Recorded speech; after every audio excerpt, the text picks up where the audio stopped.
안녕하세요. 예수님은 누구신가 17번째 시간입니다. 오늘 본문은 누가복음 4장 예수님께서 사단에게 시험 받으시는 장면입니다. 첫 번째로 살펴볼 건 예수님의 시험의 때입니다.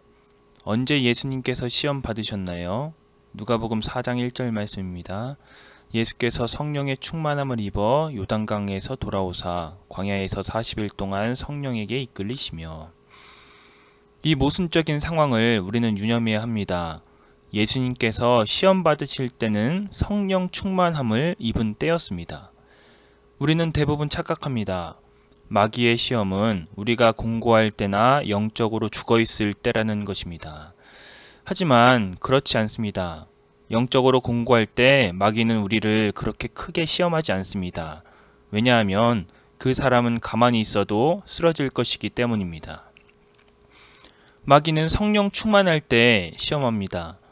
성령의 이끌림을 받을 때에 시험하는 것이죠.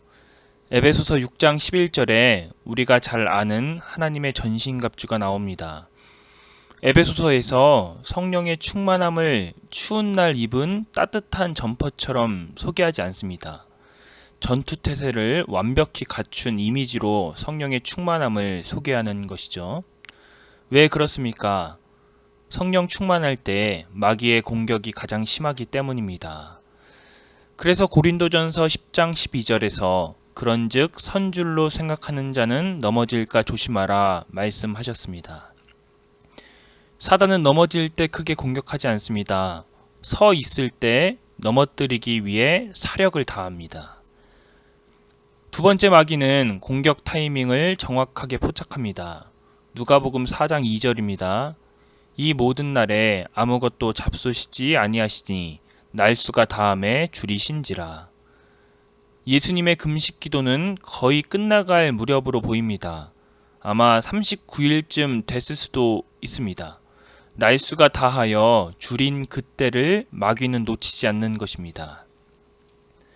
이 부분은 우리가 세움 기도회 때 다뤘습니다.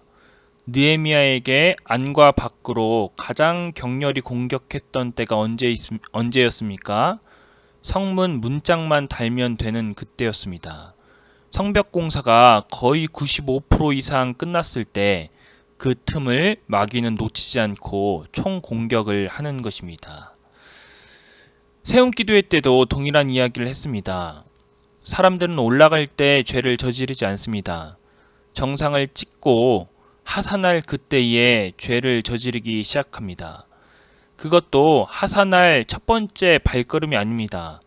거의 다 하산을 완료할 그 지점까지 기다렸다가 화살로 우리의 심장을 쏘는 것입니다.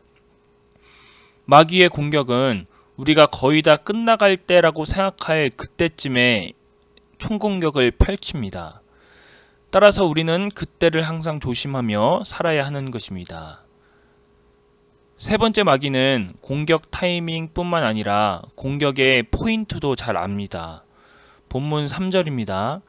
마귀가 이르되 내가 만일 하나님의 아들이여거든 이 돌들에게 명하여 떡이 되게 하라. 지금 예수님에게 가장 필요한 건 무엇입니까? 먹을 것입니다.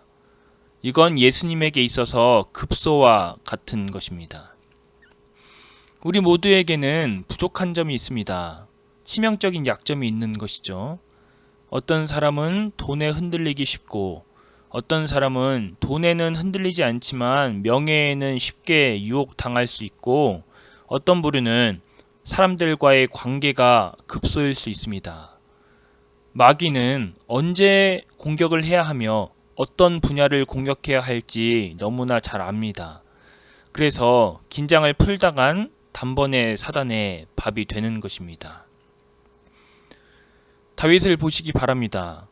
10년 넘게 광야 생활에서 다져진 그의 신앙이 밧세바를 만납니다.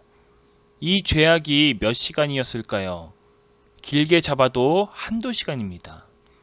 10년의 세월이 한두 시간의 짧은 기간 앞에서 한순간에 무너진 것입니다.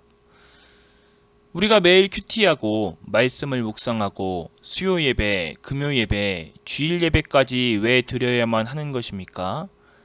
왜 똑같은 말씀을 계속 반복해서 들어야만 할까요? 이유는 하나입니다. 사단은 우리의 공격 타이밍과 공격 포인트를 잘 알기 때문입니다.